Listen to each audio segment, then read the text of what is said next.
Good evening and welcome. Thank you all so much for joining us. It is great to have a house packed with Bobcats, and we are thrilled to have you all here. And we are excited that over the course of this meeting, we're going to get to celebrate your accomplishments and your success, and it's wonderful to have you join us. But first, we'd like to begin with the Pledge of Allegiance, so we'll ask our VFW representative to come forward to lead us in the pledge.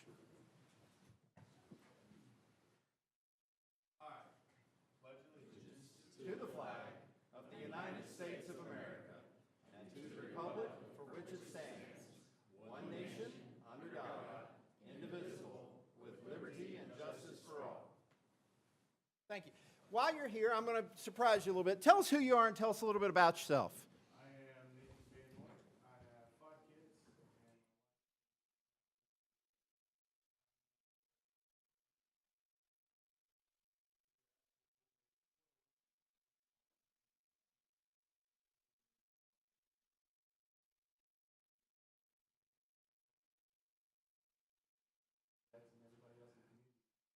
Well, thank you, Commander. We are glad to have you here and welcome. Thank you, Nathan. Thank you, sir. And with that, we'll ask you to please join us in a moment of silent reflection. You can use this time for prayer, to prepare for the meeting, or however you choose to use this silence.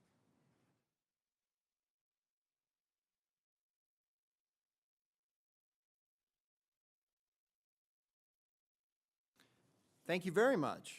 Council members, you all have the minutes from several meetings. Are there any changes we need to consider? Well, actually, I'm a little bit out of order. No, I'm not. Minutes. We have the minutes from our December 9th regular meeting. We did have an organizational meeting on January 8th and a regular meeting on January 13th. We can take those as a group, or if there are any changes, we can submit those. What is your pleasure? Do we have a motion to approve as submitted? So moved. We have a motion. Do we have a second? Second. A motion and a second. Any discussion? All in favor, please respond by saying aye. Aye. Any opposed? Okay, thank you very much. We do have time now for citizen comments on public matters. We'll ask that you come forward. Please use the podium. State your name for the record. Please use the microphone so we can all hear you, and limit your comments to 3 minutes or less. The floor is now open for public comment. Okay? Thank you. Anyone? Seeing no one dashing for the podium, we will close the public comment portion of the meeting. And now we get on to the really good stuff. So our Bobcats are always so successful, whether it's in the classroom, on the stage, on the athletic field, in the band room, any place that they go, there is amazing success.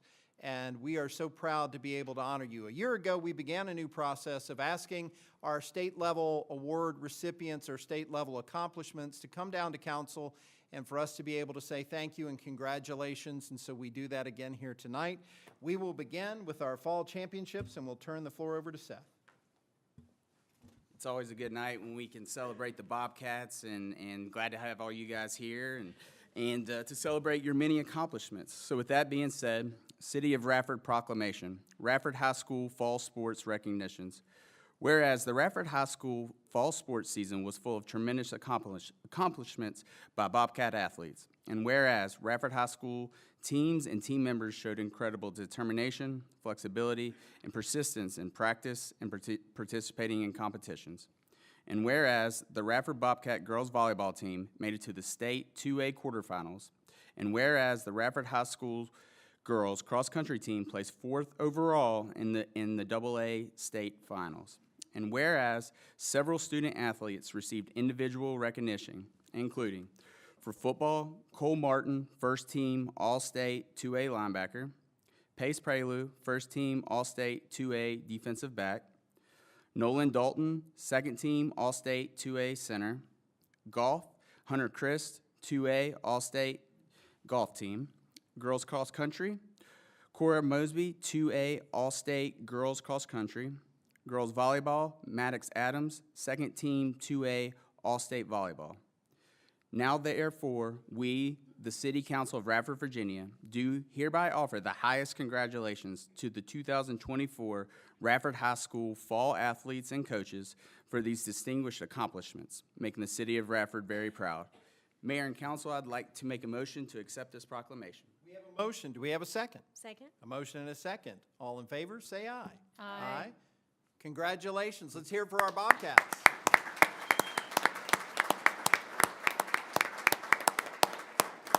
We're going to ask that all of our fall sports that were just mentioned here come on down front. We're going to come down and have a picture with you, so if you'll come on down. And we'll ask our principal and our superintendent and our school board members that are here to join us as well. It's going to be a crowd. That's good.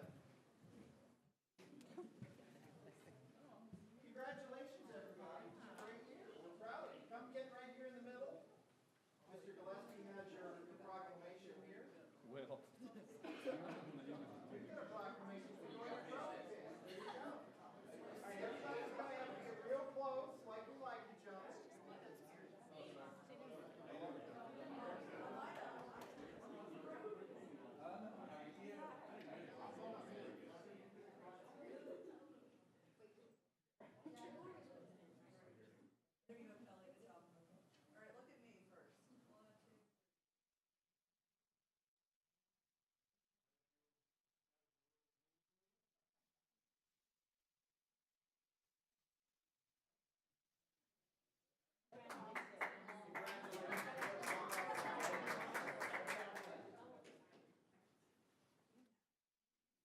Can we get everybody? Hold on. Are there any more pictures?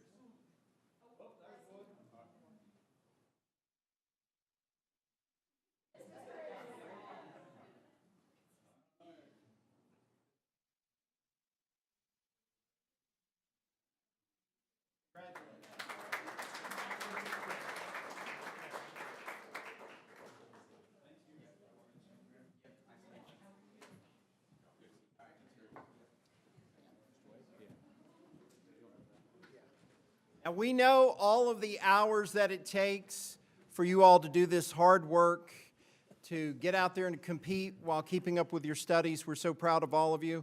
We have another group we want to recognize tonight, and I am a proud alumnus of the Bobcat Marching Band, the best band in the land, and they experienced tremendous success throughout this past year as well. Kelly has a proclamation for our marching band this evening. I do. City of Radford Proclamation, Radford High School Marching Band. Whereas the Radford High School Regiment Bobcat Marching Band has long been a point of pride for the City of Radford, with both individual and team successes at competitions for many years.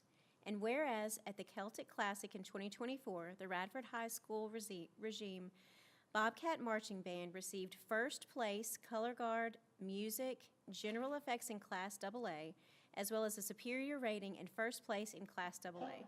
And whereas at the George Wythe Band Festival in 2024, the Radford High School Regiment Bobcat Marching Band received first place, drum major, color guard, percussion, music, marching, general effect, and a first place general effect and superior rating in Class AAA.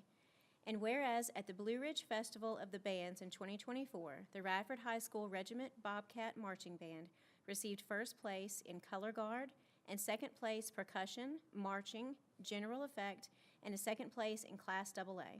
And whereas at the Cougar Classic competition in 2024, the Radford High School Regiment Bobcat Marching Band received first place, drum major, percussion, music, visual, general effect, and was named Class AAA champion. And whereas the individuals with accolades include Tristan Lineberry, VBB ODA All-District Band, and Brooklyn Williams, Ian Mayer, and Tristan Lineberry were all named names to VT Honor Band. And whereas these accomplishments of spectacular and represent the equivalency of a state championship for the Radford High School Regiment Bobcat Marching Band. Now, therefore, we, the City Council of Radford, Virginia, do hereby offer the highest congratulations to the 2024 Radford High School Regiment Bobcat Marching Band, band director, staff, and support team for these distinguished accomplishments, making the City of Radford very proud of the best band in the land.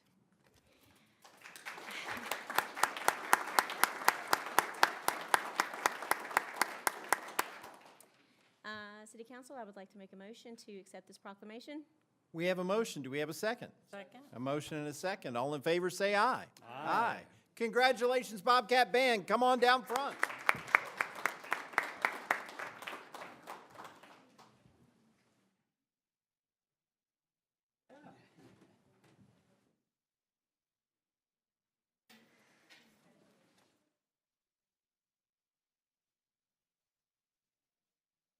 Come on, get in here real close. Come on in, scoot on in this way. Come on down through me. We've got our superintendent, our members of the school board. Come on up and join us. We'd love to have you up here.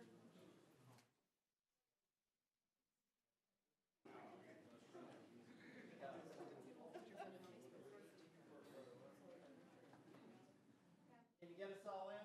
I gotcha. All right, everybody look at Jenny first.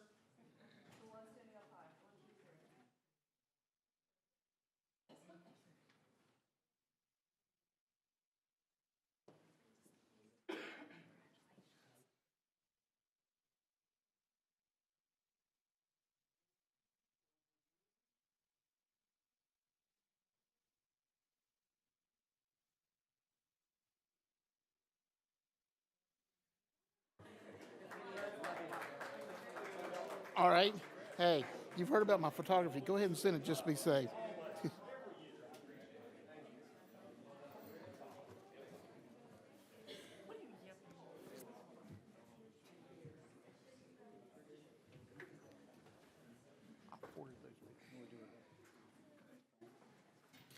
This is one of my favorite nights of the year because it is so wonderful to celebrate all these Bobcats, but also all their families, all the coaches and teachers, the band director, everybody who's a part of this process. Our athletics director, Greg Wade, does such a good job. Our superintendent, our school board, our principal, everybody does a fantastic job to support our Bobcats as they move forward and make us proud. So congratulations, we are so proud of all of you. This is also a very important day in history. The International Holocaust Remembrance Day is January 27th, and this is the 80th anniversary of the Holocaust Remembrance Day. It's a vital reminder of the consequences of hate and the importance of fostering tolerance and understanding. We do have a proclamation this evening that serves to honor the memory of the 6 million Jews and millions of others who were murdered during the Holocaust. And we'll turn the floor over to Guy. Yes, I'm very honored to present this proclamation, City of Radford Proclamation, International Holocaust Remembrance Day. Whereas January 27 marks International Holocaust Remembrance Day, designated by the United Nations General Assembly to commemorate the anniversary of the liberation of Auschwitz-Birkenau, the largest Nazi concentration and extermination camp. And whereas January 27, 2025 marks 80 years since the liberation, and whereas today and every day we remember and honor the memory of the 6 million Jews who were systematically murdered by Adolf Hitler and the Nazis, along with millions of other innocent victims, including people with disabilities, political dissidents, and others targeted for persecution. And whereas International Holocaust Remembrance Day serves as a solemn reminder of the dangers of hatred, bigotry, and anti-Semitism, and underscores the importance of education, vigilance, and action to prevent such atrocities from occurring again. And whereas the City of Radford reaffirms its commitment to promoting tolerance, understanding, and human dignity while standing against all forms of hatred and discrimination. And whereas it is our duty to ensure that the lessons of the Holocaust remain a cornerstone of our collective memory and to honor the resilience and courage of those who survived and rebuilt their lives. Now, therefore, be it proclaimed by the City Council of City of Radford that January 27, 2025 be known as International Holocaust Remembrance Day in the City of Radford, and we call upon all residents to join in solemn remembrance of the victims, educate themselves by the Holocaust, and commit to building a more tolerant and compassionate society. Mr. Mayor, I would offer a motion to accept this proclamation.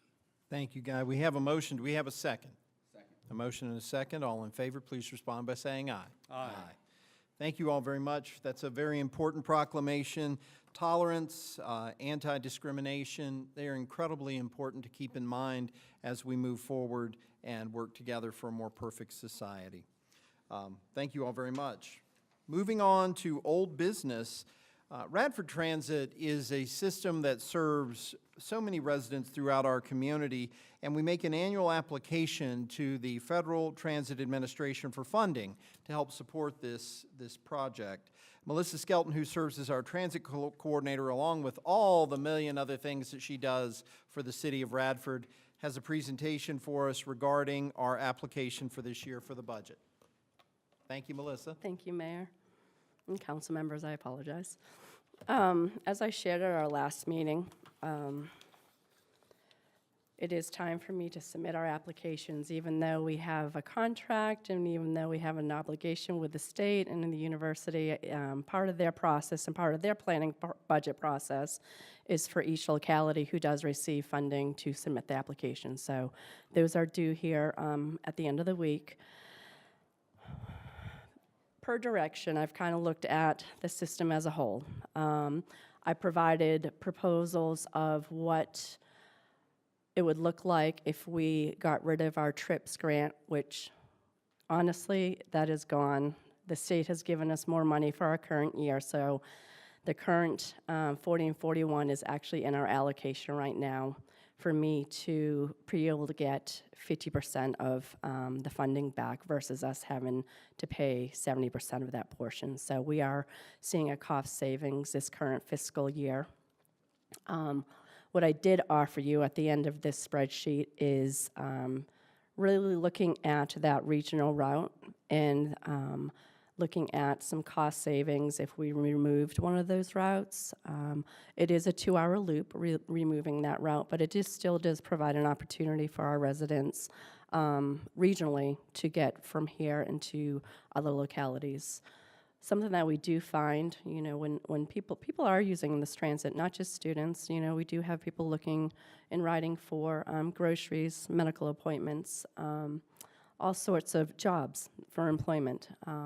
So what I've done is a lot of breakdowns, and council, you've been very patient with me as I've worked through these numbers. I did show some of the cost savings that we would receive by implementing and rolling into the 50% for next year. So my understanding is the 2.7 million, removing one of the routes, is kind of the direction that we're really wanting to go. Certainly wait on you. I've got some additional good news at the end of this presentation that I've been working on over the weekend with some direction from DRPT, which is our state agency. This slide is really just showing the ridership trends that we've had since 2020. As with everything else, COVID really did have a huge impact on our community. Lost a lot of students who are a good bulk of our ridership, but if now you see that we went to our lowest in 2021, and this past fiscal year of 2024, we're back up to 187,000. So our increase and our ridership increase is really moving in the trajectory that we're really hoping for. Looking at the routes, I just kind of did a breakdown of where people are going. Our 20 route is the highest utilized route, which is the one that serves to Fairlawn. But we have a lot of people, you know, going into Kroger, going into Walmart. We have our 30 and 35, which we consider our actual city routes. So those are the East Main to West Main kind of intersections, bringing folks from West Main over to East, and then as well over into Fairlawn. So that just really kind of gives you a breakdown of where where everyone is going. What did you say 20 was? The 20 is to Fairlawn. And that's about 40,000 plus trips in a year. Correct. Mm-hmm. Oh, and you will see, I know there was some confusion of the manual counts. So we did receive, our buses are equipped with passenger count systems. We receive new buses, and we're dependent on the provider, Passio, to come and install those passenger counts. because it took them about a year to be able to get here and get them installed, we are still required to manually count those passengers coming onto our buses. It's a state requirement. That's how they, one of the determinations on how we get our funding. So those manual counts, a portion of those are, I would say, city. I know our ridership, I estimated the city's portion at 64, but I would take about at least a 35% of that manual count and add it to the city's portion of ridership. Okay. I went ahead and did a breakdown from July 1st to December on those traveling that regional route. I thought it would provide a clear picture of seeing movement from Radford to Montgomery County, and that, yes, the perception that these buses aren't being ridden is, I understand it's just a matter of timing and when they're seeing them as being empty, but we are showing in that 6-month period we had 18,311 plus the manual counts. So with some of those additional are in here as well. Along with our operating, we're also required to submit our capital. As I shared, we're going to look at ACM repair parts. That's really some of the major transmissions, suspension, some of the major engines if that were to happen, but that really helps us get those replaced, especially when we have an aging bus, when our buses are actually aging. So we have that. We've got some bus stop signs that have gone missing, so we're looking at getting those replaced. We are able to, we're actually able to get 12 buses, but because we are in the funding situation that we are, I'm requesting that we do 6 this year and then the 6 next. And what I've done, the total cost is next to the actual capital item. The remainder is actually paid from the state. So the state, we get about 80% from the state. I believe it's 16 from federal, and then the 4% is split between the university and the city, and the university has a larger percentage of that capital share. So in total, the city's portion of capital match would be $10,358 for all those items. Excuse me, I apologize. Of course, it's always this way. Just to clarify, that looks like it's about 1% of the capital, maybe 1.5 total. As always, we're always trying to find additional funding, and DRPT has been great. I've been in constant communication about some of our challenges and how we're going to keep our transit system, keep our customers, going to the necessary places that they need to go to. But also, how do we, at the end of the day, we have to pay for it. So they have been really good, and I met with them via Zoom on Friday afternoon, and they have asked me to, on top of the operating capital, to apply for this capital. This is another TRIP grant. It's a transit ridership incentive program, it's called, but it's the DRPT Zero Fare program. And it's an initiative by DRPT that supports transit agencies who implement fare-free programs. So it's a 3-year grant, and it's structured as the one that we just got out of. It's 80%. We receive 80% the first year, 60% the second year, and then 30% the third year. It is solely based on ridership. So each month I have to provide them a ridership report, and when I request our reimbursement, we will get the first year 80% of that ridership. It's also based on that dollar fare that we had pre-COVID. So if we look at last year's ridership of $187 passengers, then we would get 80% of that return to the community. So I am estimating on top of that, because I am optimistic and I'm really hoping that transit's going to continue to grow. I have added additional 10% growth in ridership over the next 2 years to try to hope, in hopes that that'll meet our target. So I'm estimating that over the 3 years, it'll be a total of $336,000 in change in savings to us. How are you getting, we're going off of, let's say, 187 riders. Mm-hmm. What are you multiplying that number, the riders, by to get? Because each trip, each passenger is $1. So our Oh, a so you're just doing pre, it by $1? correct, because that is what we charged pre-COVID. Okay. For anyone riding the transit system was $1. So we took that number and continued on as though that was our current Gotcha. fare for the buses. So really, there's no risk involved. If you didn't apply for this, we would be paying that whole amount anyway. We're And not this is- paying anything. I mean, Right. Our service is free to everyone. So on top of everything, this is just an additional cost coming back. And of course, some of this will be going back to the university as well and taking off their portion because they have the majority of the ridership. So we would be utilizing the percentages of the university and the city's portion appropriately. Do you differentiate, once you get these trackers implemented, or even the drivers, I guess now, do they have like a spreadsheet where they mark like, are you people versus how do you tell who is who? Is there a ticker? We will not, it will not be perfect, I'm telling you right now. So what I do know is historically, the cities has been 34%, 35% of the ridership. We're still working out those details. So what I do know is full service like we are right now, the 30 and 35 are being tracked, and all of those riders are typically, I can't say all of them, there might be some students that get on to go, different parts of the city.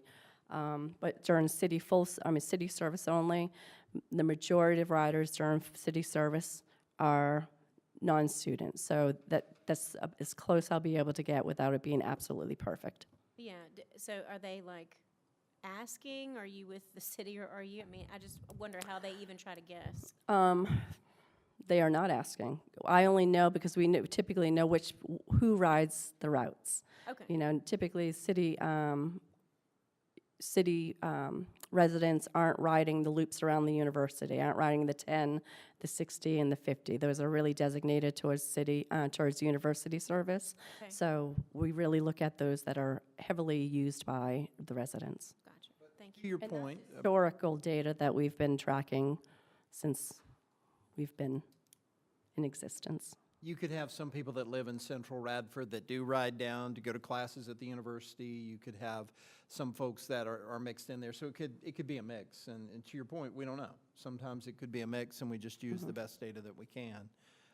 It's just like trying to determine who's a full-time citizen, who's not, if you're taking classes. So it's the same kind of situation. Just wondering, how do we determine who gets what money? Right. Was it kind And- of based on your percentage of cost Yeah. as well?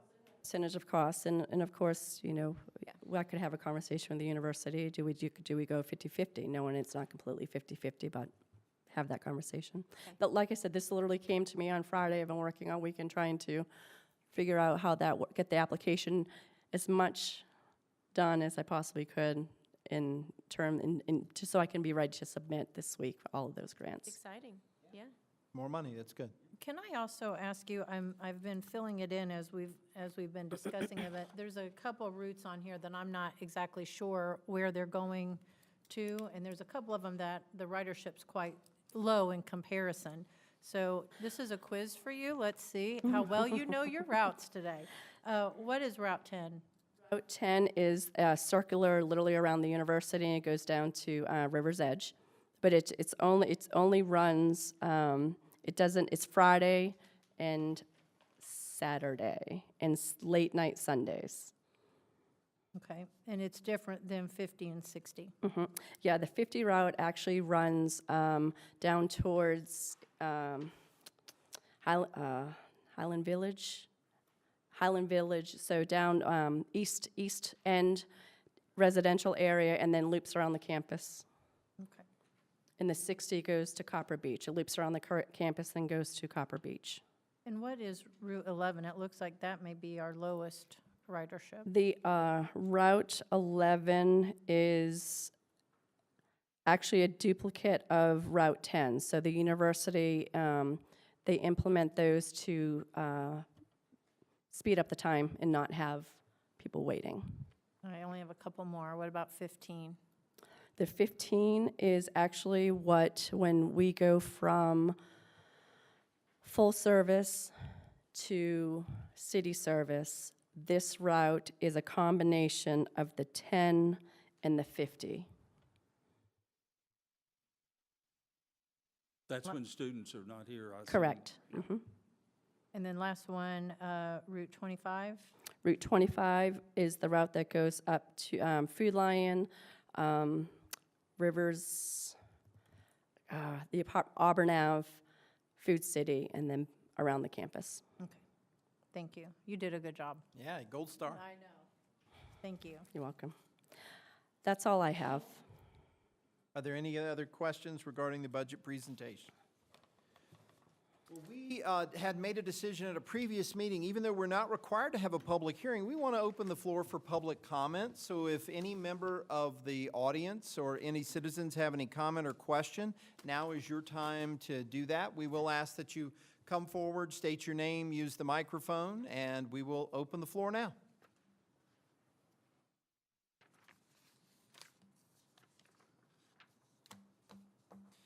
Seeing no one coming down for the public comment, we will close the public comment portion of the meeting. And council, I'm going to ask, do we have a motion that we endorse the 2025-26 transit operating budget? So moved. We have a motion. Do we have a second? Real quick, are we, when we say, which one are we approving? Because we have the budget with some options, right? So, It was my understanding that we were going to do the removing one of the regional routes. Okay. Correct, Bottom option. correct. And please, that number does not take into consideration if I get this additional grant and reduction in some of the costs to us. So that's just the max that I can go and request. And then any additional grants we get will be added and we come under budget, which is always good. So we'll call that option C, and we'll say that, so to go back to my statement, is there an endorsement of the fiscal year 2025-26 transit operating budget reflecting option C in our notes? So moved. We have a motion. Do we have a second? Second. A motion and a second. Any further discussion or question? Jenny, would you call the roll? Yes. Yes. yes. Yes. Yes. Thank you very much. Melissa, thank you so much. And I just want to say for a minute, I know you've done a ton of extra work in these last few weeks in addition to all the other things you've done to help us think through this some. And thank you as well for working on that additional amount that looks like it's coming back. We're so appreciative of your efforts on this. And please know, we really do look at all of our routes to ensure that we are getting, appropriate ridership. And if they ever come in, and there has historically, we have changed routes. So when there's not a need and it's not being utilized, so this is a pitch out to our community, those who are riding it, please keep on riding it. Thank you.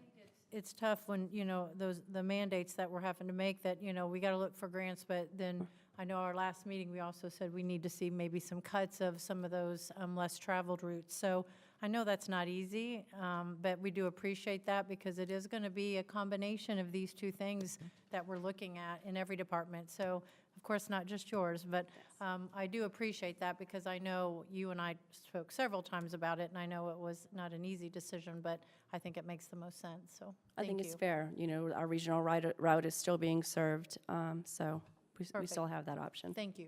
Thank you very much.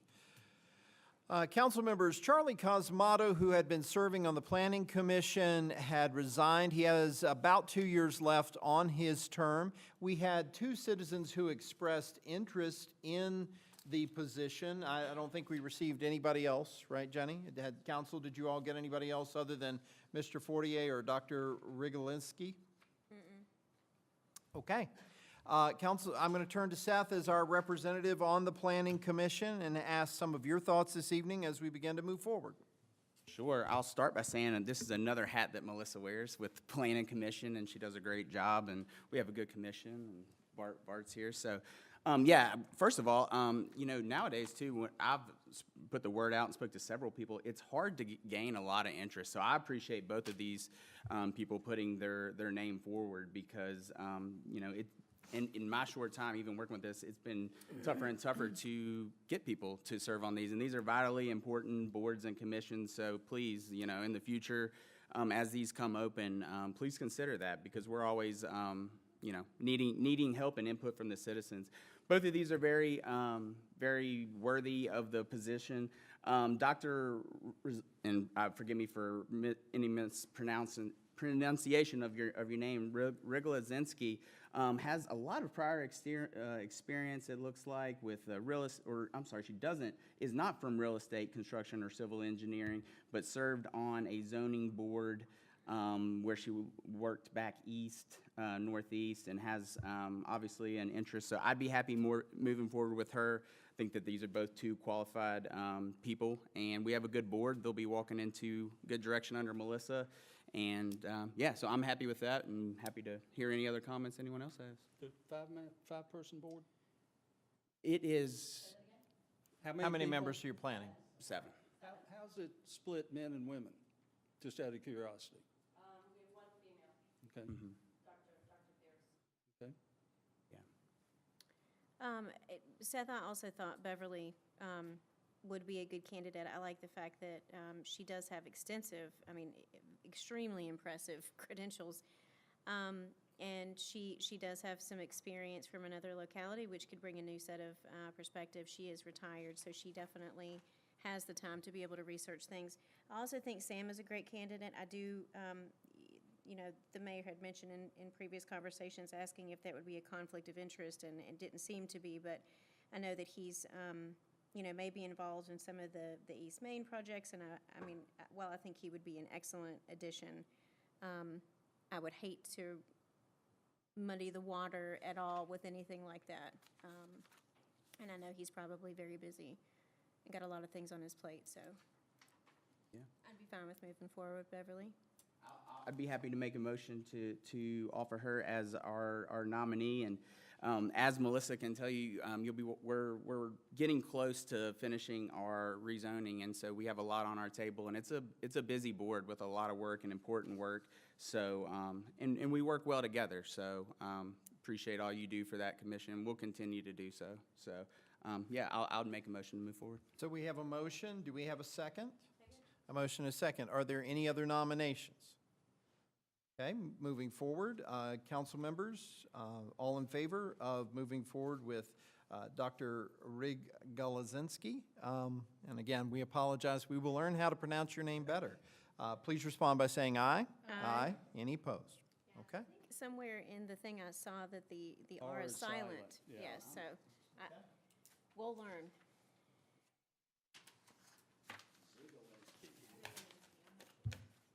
Okay. Moving on to new business, we do have a couple of pieces of business, and it is good because it is looking at growth and changes and opportunity, and we will need to look at scheduling public hearings for both of these. For a special use permit for 2016 4th Street, Katrina Compton applied for a special use permit, and the request is to demolish an existing house and build a duplex. A joint public hearing needs to be scheduled with Planning Commission, and we can accommodate that at our next meeting, which would be on February 10th, 2025. Melissa, do you have anything else to add at this point?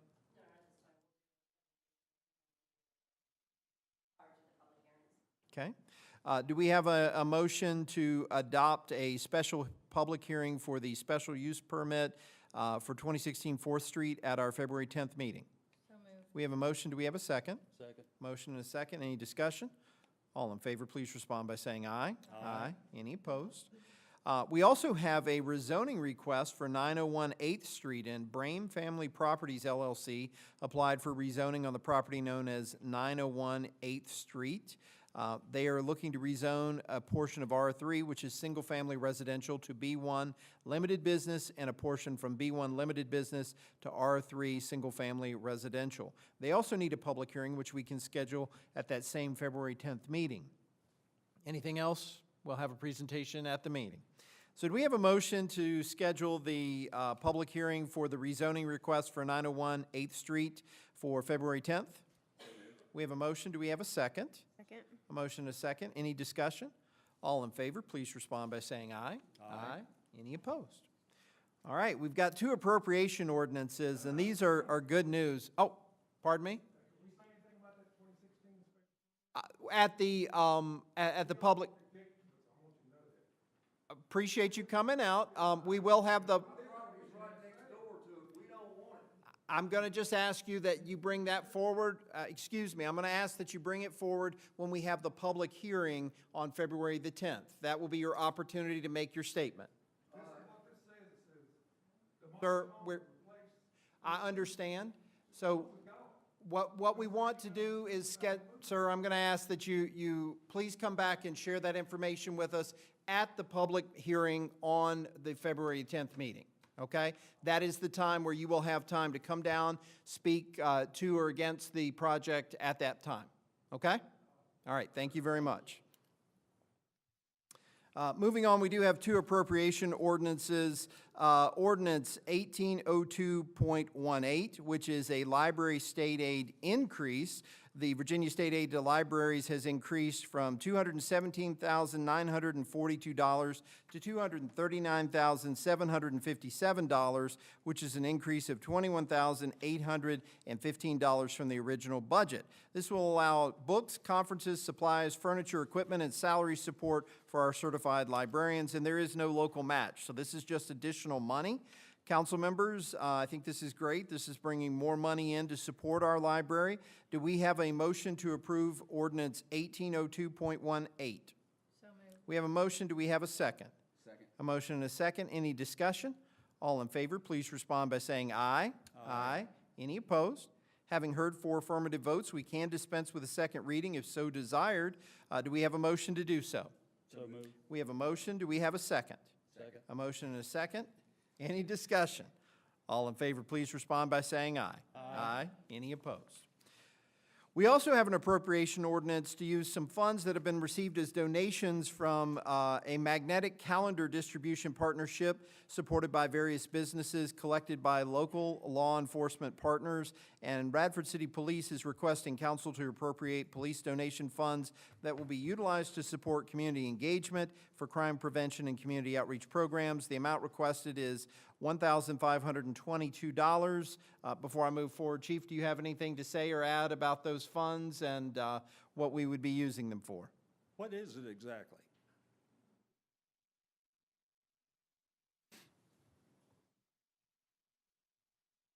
So I guess the best way to explain this program is this company uses the likeness of the police department to produce a magnetic calendar. And then businesses in our city pays for advertisement on this calendar, and the money that is raised by this magnetic calendar company gives us a percentage of the profit for the calendars that are sold. And what we've done with this money is that it's support from our community and business, so we turn around and put it back in the community engagement unit to support the same people that support us. Who's selling the? Yeah, that was kind of my question. Or for prospective businesses, how, I mean, do you still have slots open or? So we don't have any involvement in any of the sales or advertisements. The company asks to use our likeness, then they actually go out and solicit the companies in our city to buy certain ads, some different sizes on, each advertisement. I guess you pay money for, a size of a square, and then you get to advertise your business on there.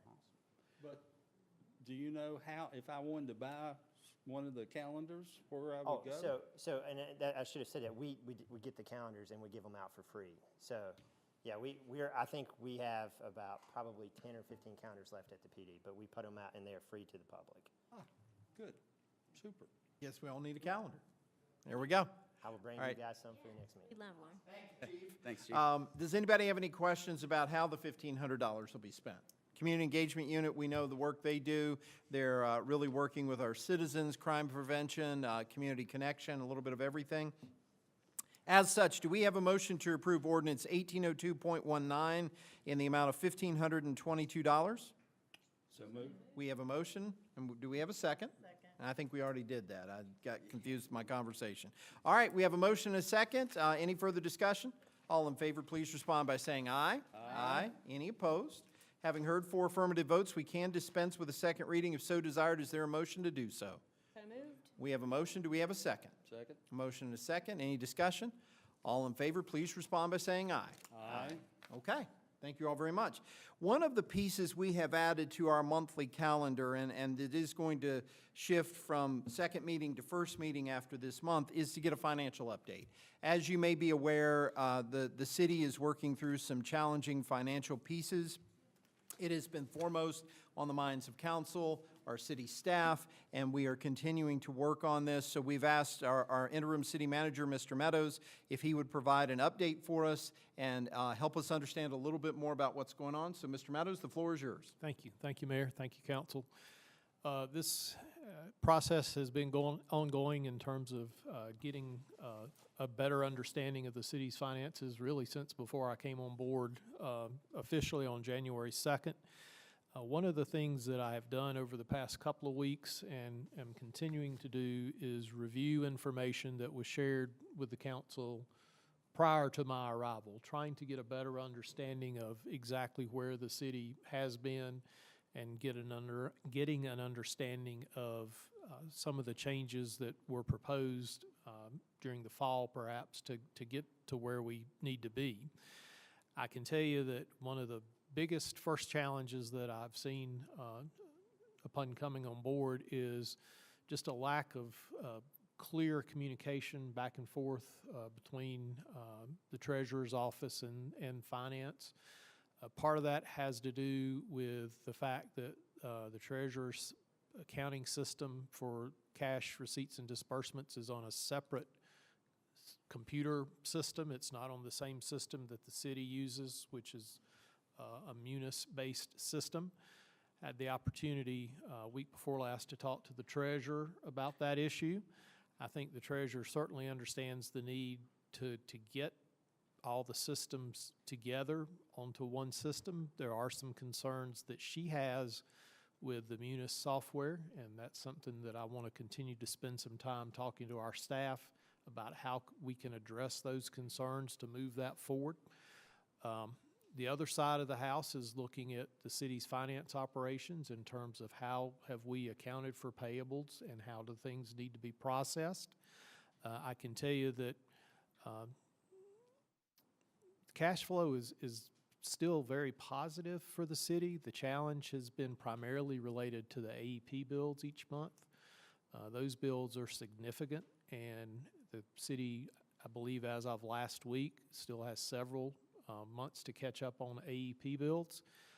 We are current, to my knowledge, we're current on all other payables. We received the December request for the schools during the month of December, and I believe that will be paid out by the end of this month. That's the only payment outstanding to the schools that I'm aware of.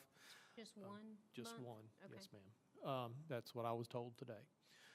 So, you know, I think as I said, one of the keys is understanding the information flow back and forth. We should have a better handle on being able to address payables as they come due and be able to give you guys better information on how those are being processed. Had the opportunity today to meet with the auditors. As you're aware, the audit will be presented sometime next month, we hope. Had some questions there and just looking at some history. What I have found so far is every time I ask a question, I usually wind up with 2 or 3 more. So it's still a matter of doing some research and trying to get an understanding of, again, the information flow within the city. What I've mentioned to the mayor and what I would like to suggest to council is I would really like for us to be in a position sometime during the month of February to perhaps have a work session just to discuss finances and talk about findings so far, discuss a plan. Would welcome the treasurer to attend that meeting, would welcome the finance director to attend that meeting. I mean, it'll be a work session with the council, so folks are welcome to attend. We need to be very transparent with inside and outside the organization, how we're doing.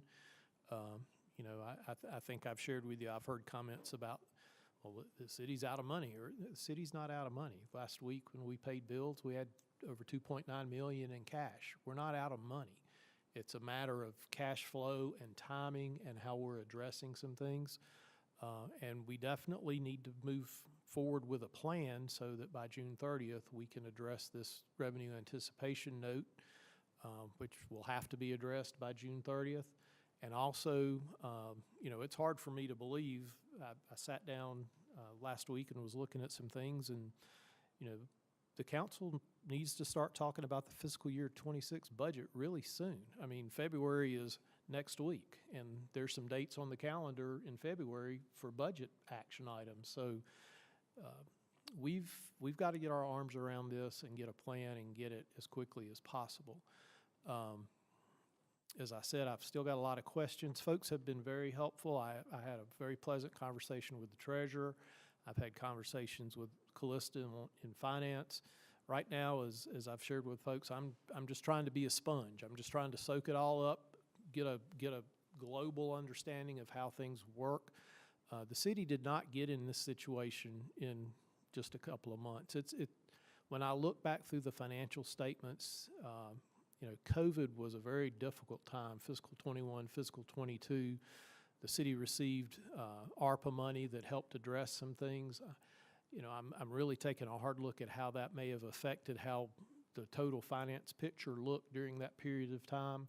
But it didn't happen overnight. It's not going to be fixed overnight. And one thing that I'll be continuing to share with staff as we get into the budget process, and I've already shared with you, there are going to be some hard decisions. This is not something that you can just move this here or change this there and get it balanced. The city of Radford is a growing community. It has growing needs. Those needs are expensive. It requires, programs to service those needs, and it requires revenues to pay for those needs. And we've just got to have a frank discussion about how that looks and where the imbalances are and what we're going to do to address them. And I hope that's what February is going to be all about. So I'll be glad to try to answer any questions I can. I don't, again, I don't have any specifics just yet, other than it's going to be some work. We're ready for it. I will. Do it. I was going to say, to that point, we'll open up for more questions here in a minute. For council members, would February 17th, that is the middle Monday between our two meetings, be an acceptable time for us to schedule a work session? I realized this afternoon, the mayor and I had a conversation. The 17th is President's Day, so we would Okay. have, and it's a city, So do we want to move that to the 18th then? Yeah. The next day, that Tuesday? Is that an acceptable date? Why are we waiting so long? I want to give Mr. Meadows as much time to continue to get information together so that can be a can't- more active meeting. I need to be able to give you some Okay, recommendations. And at so this, you need it? Yes, sir. Okay, that's fine. And he's still working with staff, so we talked that through. That gives us time to get, because again, February 1st is Saturday. So we will have our first council meeting on February 10th. Does the 18th, that Tuesday, work for folks' schedules? I'd like to plan it early because I do expect it'll be a fairly lengthy schedule. Is 6 p.m. a reasonable time, or do we need to go earlier or later for folks? I can do as early as 5:30. Does 5:30 work? Work at 5 and I'll come. be available whenever we need to be. Let's plan for 5:30. And again, these are continuing a discussion. That, one of the things we wanted to make sure of, we shared some additional documents with Mr. Meadows over the last few weeks to try to make sure he had that full picture of everything that's been worked on so far, and trying to make sure that we are all on the same page from staff. I will ask all of our staff to help us as much as possible. We would love to have every single member who needs to be here that night to have this discussion and continue to talk, because we've got to formulate this plan. A couple of things that we're going to need to do, and then I'll open back up for questions, then I need to come back for some more scheduling discussion. Before we move toward the June payoff date for the RAN, we need to have a plan in place for how we're going to address that, and also how we move forward, because one of the most important things we can do is to have a full explanation for all of our community, for everyone that we work with financially, that we have these things planned out for how we're going to address these issues. As Mr. Meadows said, there's going to be hard discussions and hard decisions that we have to make on the expense and revenue side, and we'll be looking to all those pieces. But having said that, we need to keep that in mind, so probably monthly at least, we'll be talking through this. We'll see where we are after the February meeting. We'll see where we are after at the February work session. We'll see where we are after the February audit report. I think we're going to try to schedule the audit report for the second meeting in February to give them a little more time to look at everything as well, so that then if we need to meet in March, we can do that as well. But having said that, for now, we are going to plan on the 18th of February to have that meeting beginning at 5:30 here in council chambers. This will be a work session. We will ask that whatever staff needs to be present, if the treasurer can join us, if the commissioner of revenue can join us, we would love to have all hands on deck for that meeting. And then we'll go from there. I do need to come back around because one of the things that impacts this is the appointment of Mr. Meadows. He has a 6-month appointment, and we need to talk through some timing on that, but we'll do that after we finish questions regarding the financial update. Are there any other questions? Yeah, quickly, I know that you said that you've been going over some of the documents that you've been given. At one point, David Ripath had drawn up a plan A, B, and C scenario. Have you been able to look over that, or are you aware of that too? I'm aware of it. I have not had time to analyze it. Okay. I only became aware of that in the last couple of days, that there was a plan A, B, and C. And Okay. so that's one of the key pieces that I want to get an understanding of, and also to find out, based on what the council had recommended at that point in time, how did that get implemented into the financial system in terms of the budget, and have those changes taken effect?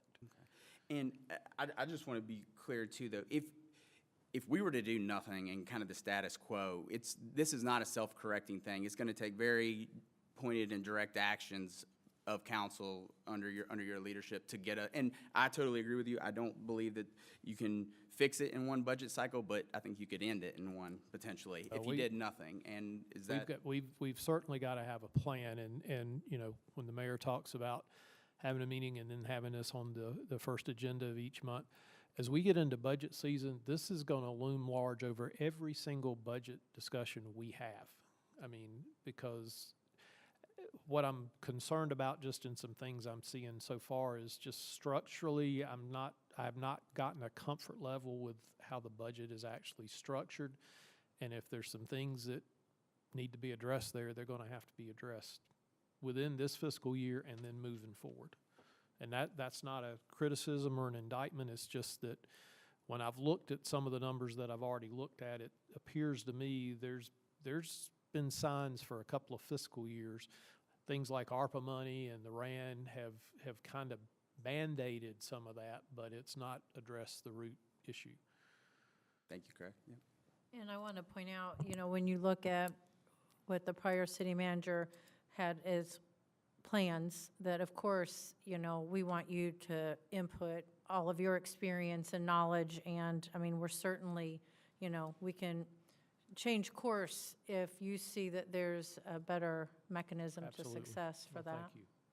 Well, I have a lot of respect for the work that was done, but as several of you have heard me say, one of my favorite sayings in my career has been trust but verify. I trust what I see, but I also want to verify it, and that's where I am right now, is trying to take the information I've seen and push it back through to verify if that's really the case. Have you been able to see, it was probably a month or two before you were seated there, what the tax rates are in our local communities in comparison to our community? I have seen some of that. I actually received some information from the auditors today because they have some information like that.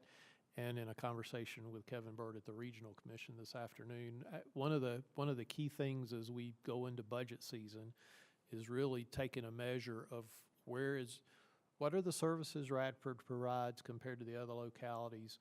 You know, what are the costs per population? And then the flip side is, okay, well, what are the revenues that are being brought in to address those Yes. programs?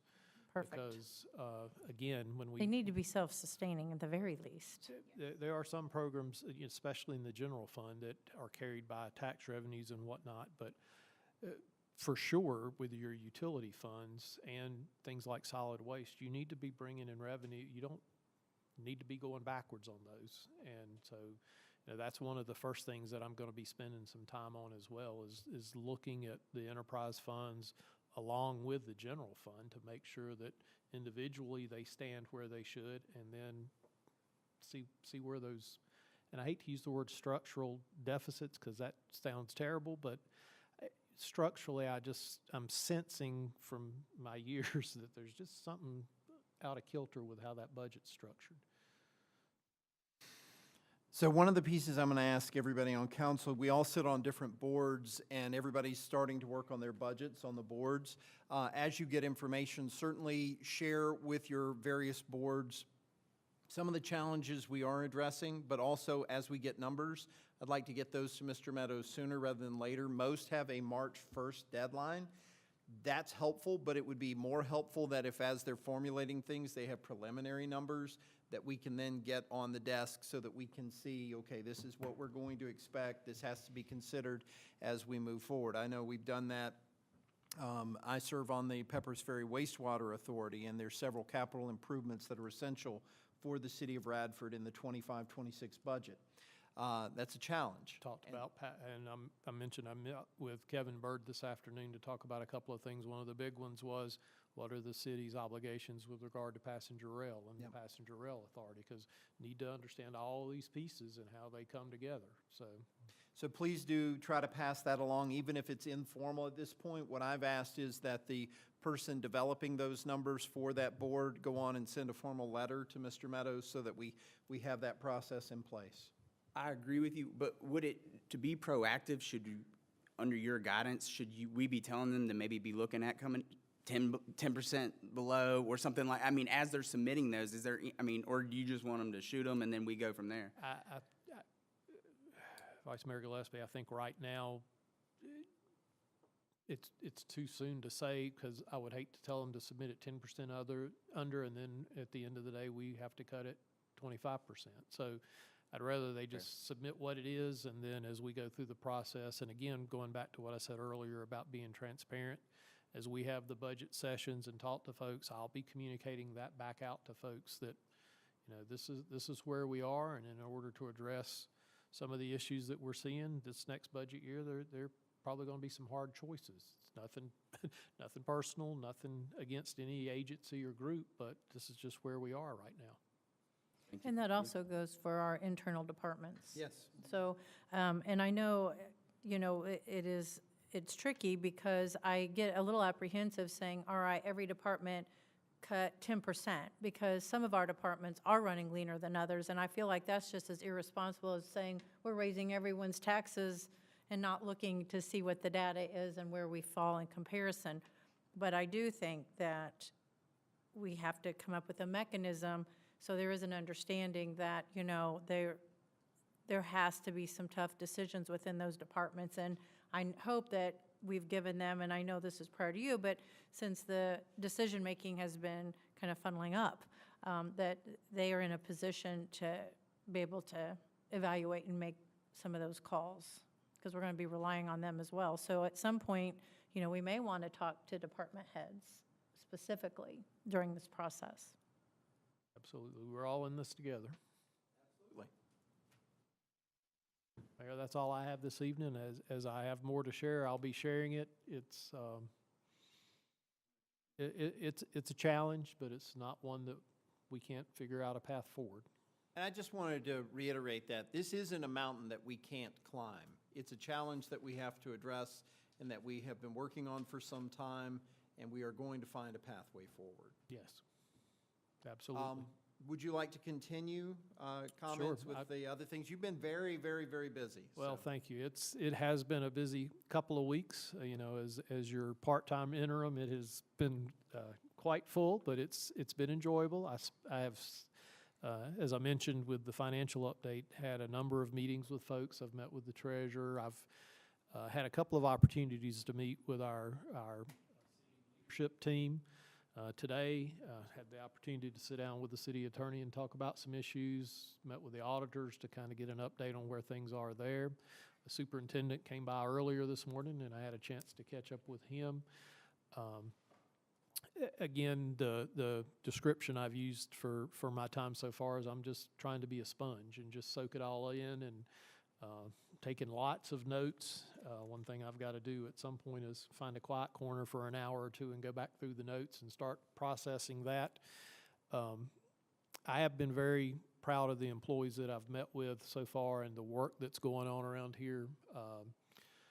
As you're probably aware, with the cold weather, we had a number of water line issues, and our folks in Public Works and Water and Sewer were out in just some brutally cold weather addressing some of those issues.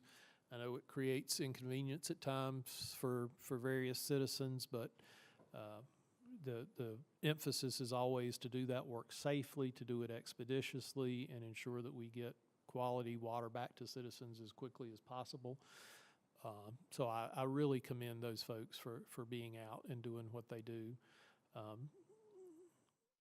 Otherwise, it's just been, again, trying to learn the ropes. The city staff has been great.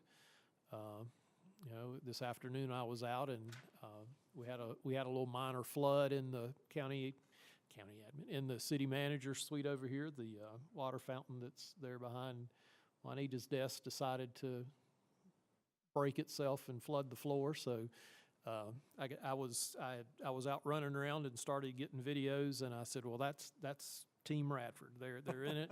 You know, folks were hustling, so we've got that addressed. But I'm really enjoying the time.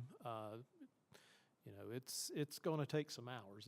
It's going to take probably more time than we all thought when we signed up for this. But I'm willing to help and willing to get you through this period. So we'll figure it out. And we are so thankful. Thank you. And again, I'll add my thanks to yours for the city folks who are out there in single-digit temperatures trying to make sure we have water. And that's really important in taking care of our infrastructure. Amen. I will say we as a council need to begin moving forward with the plan for the permanent city manager position. And so in February, I'd like us to work further on that. I think task one is to review the job description. And I'm going to ask that everybody get a copy of the current city manager job description. Maybe ask Mr. Meadows to take a look at it and give us his thoughts. My goal is that by the end of the month of February, we have a completed job description that we're ready to put out for advertisement, and then have a schedule for what our plan is for March, April, and May to move forward. But we can work on that in the month of February. I want to give everybody plenty of time to read through. I think we also have some other job descriptions so we can compare them and see what is kind of a standard for the Commonwealth right now so that we have a good understanding of what we're looking at and we can move forward from there. But we do need to get a plan in place. Part of the reason we need a plan in place is with our contract with Mr. Meadows. He is a VRS retiree, a member of that system. We must show where we are moving forward with this process to make sure that we can keep him for the time that we have and that we're not going to encroach on that retirement piece as well. So hopefully by the end of February, we will have that document ready to go and ready to move forward from there. And I'll be Yeah. sharing, I'll be sharing some information that I have as well to help you with that.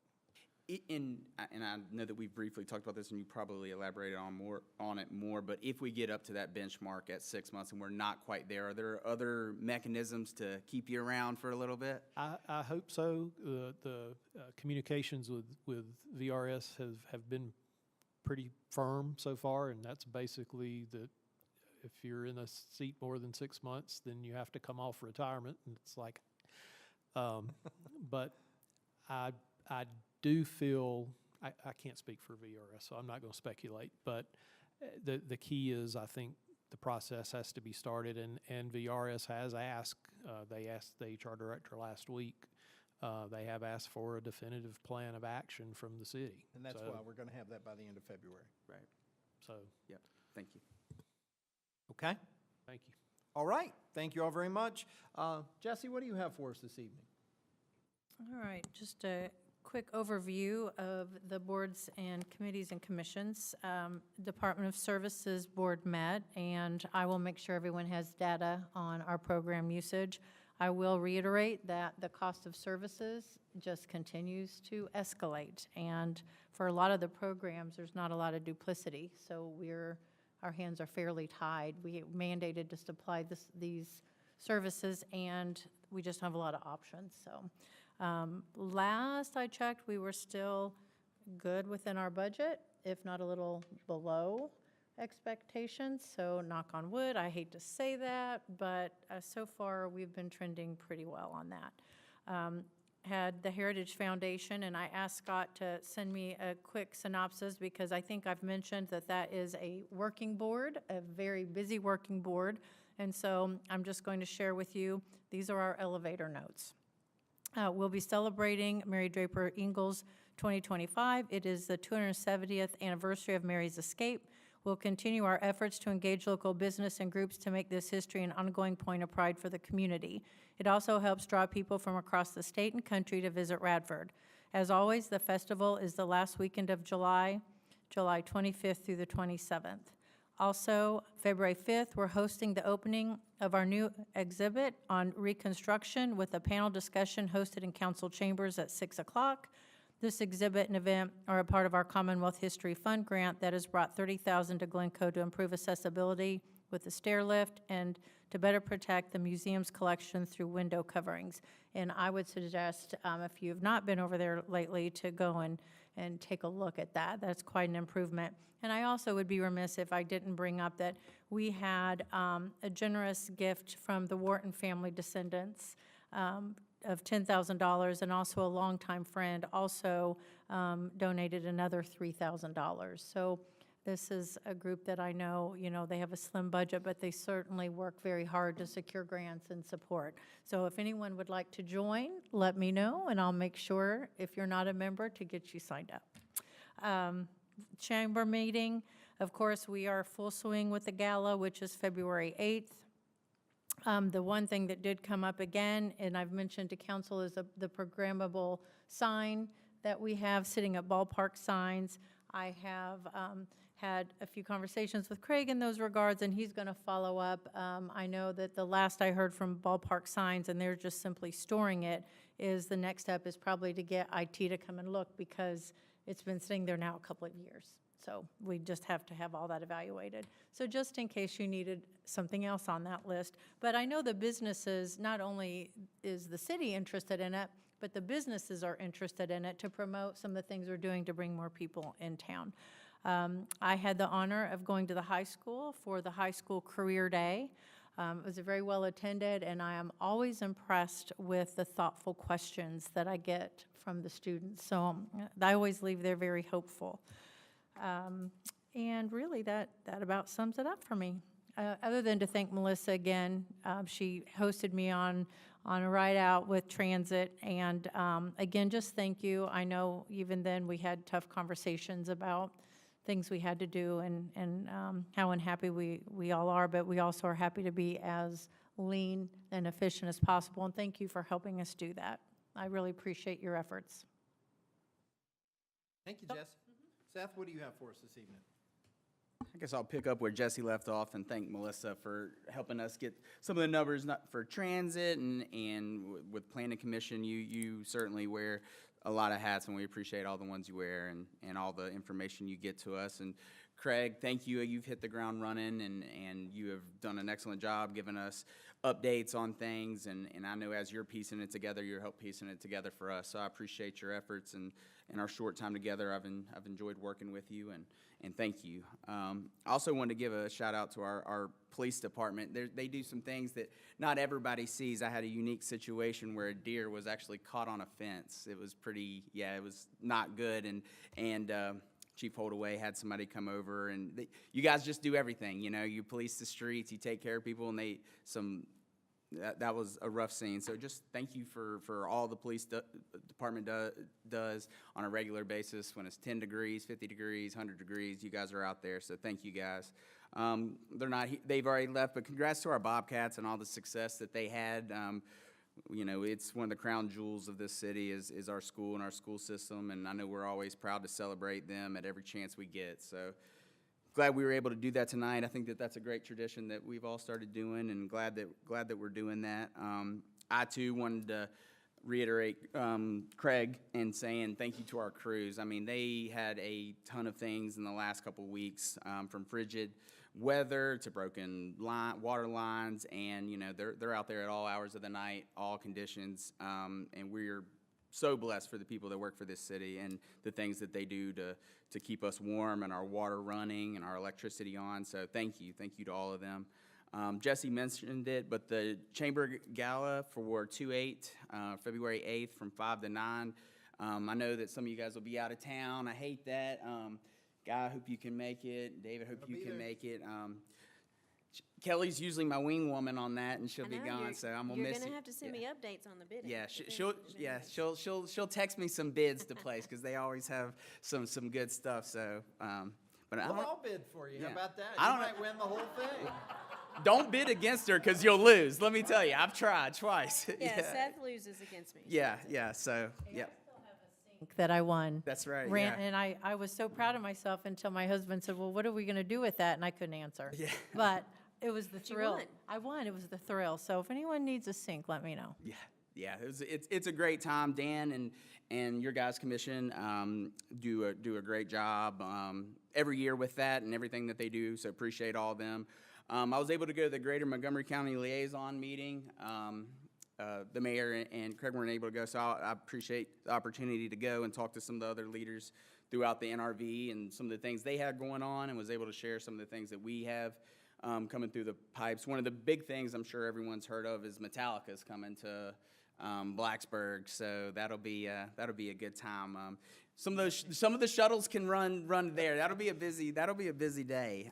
So hopefully, but with that being said, hopefully a lot of those people are staying at the Highlander Hotel or the La Quinta, all the restaurant and eating at the restaurants here and staying at our hotels. It's gonna be a packed house for the NRV. So I was happy to hear that. Thank you, Craig, for our update on our finances. I'm glad that we were able to add that piece to our meeting monthly. I think it's going to be helpful for the public, for us, departments, that we're all talking about it and game planning moving forward. So that's all I got tonight. All right. Thank you very much. Kelly, what do you have? Thank you, Melissa. Thank you, Craig. Thank you to all the men and women that have been out in the cold. We do really have amazing staff, so I don't want to ditto to all of that. So I did have a few things to update on the amphitheater meeting that I had. We met with Micah Davidson from Midwood Entertainment, who operates the Harvester, does some operations for and programming for really awesome venues in North Carolina, Colorado. He does Beach Mountain Ski Resort. He came down and walked the site, gave some really, really good input, things that I definitely want to discuss with Melissa.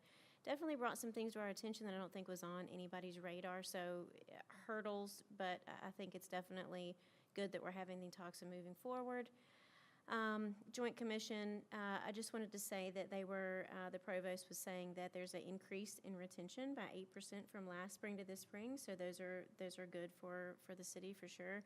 Students are feeling a better sense of belonging, and there's an uptick in demand for off-campus housing, so that's really good for Radford. They're wanting to move less classes, move more classes to be on campus. So again, more students on the ground, more students in our city coming off campus to shop and enjoy and play and everything we have to offer. So those are all really good things. The provost also said that they did surveys asking around, and the students said that they all the interactions that they have with the RCPD and the RUPD, that they really think that they're working together great. They have positive interactions with them, so they really appreciate everything you guys are doing from that end. And then I wanted to also highlight, there's a lot of things that are offered to the public at RU, and they may not be as readily available or known to the city, but they are at the new Artist Center. The provost is inviting all of the public to attend several talks that the faculty is doing. So just to name a few, on the 28th of January, they had a Business and Innovation AI talk. In February is Criminal Justice. March is Music is Therapy. And then they're going to have a talk in Roanoke about public health. So there are a lot of things that RU does offer to the public. Another thing that that Jenny and David Perryman are going to start doing and working a little bit hard on is, strategic communication. David's going to make sure that Radford events are on their weekly newsletter that goes out to employees every Friday. The SGA students have a newsletter that goes out bi-weekly. It's also going to start including a lot of events that we have on the Radford side, so we can start getting some of those people to the other side of the bridge to make sure we're including them and making them feel even more connected and a bigger sense of community, which they've already said that they were doing, so that was really good. And then I think that's all. I think we're really fast, but other than that, I think that's all I've got. Thank you very much. Guy, what do you have? Well, everybody's thanked everybody, and Yeah. I'm not going to go back through all of that. I just want to say that, we all love Radford. I've lived here all my life, well, all but about 4 years. And we're just so proud. And we're a community that loves each other and cares about each other. And our workers work hard and our citizens play hard and we support our schools. And, it's just a great place. And I love Radford. Went to my first New River Valley Resource Commission meeting. I assume y'all know they're searching for a director. Okay, all right, so that's still ongoing. They do a lot of stuff. So SpongeBob here too, I gotta learn some stuff about there, but I'm getting started, and I'll try to keep you up to date on anything may be new to me, may be old to you, but I'll keep bringing anything up that comes along. That's All it. right. Thank you so much, and thank you for serving on that board. The NRVCS does a ton for the community, and we are so Amazing. appreciative of that. Kelly, to your point, I did want to mention that there are numerous events outside the lectures too. We just don't get a lot of attendance at the university. These are events that are either low cost or free for the public. I know we're going to try to work to get more of those to Jenny so she can share them, more of the city events to the university so that can be utilized better. It's really important because these are opportunities for a whole lot of things.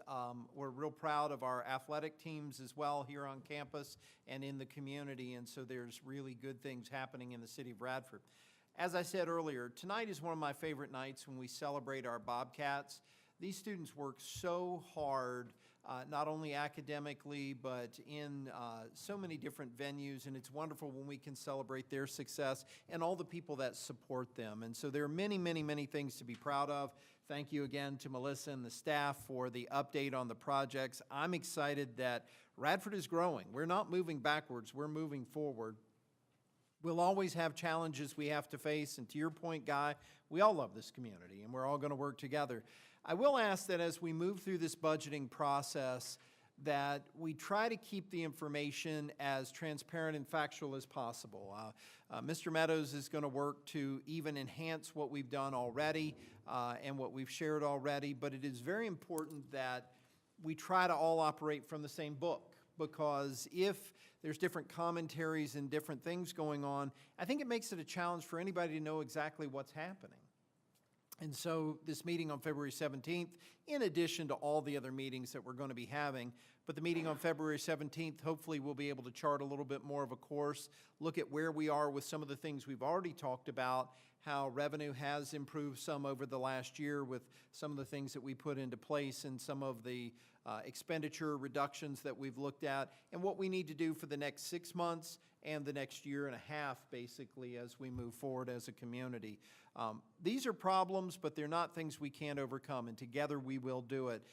One piece that I'm reminded of, we had a program at my church this weekend, but also some things I encountered some students with this last week.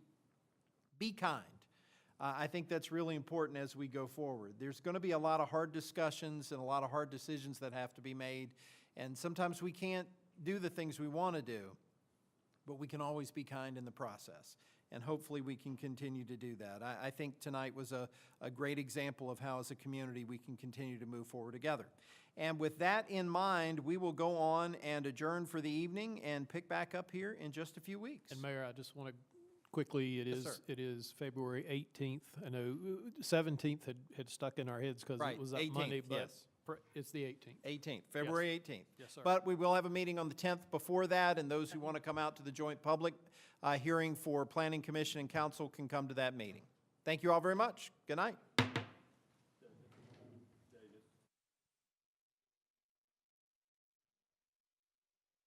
started.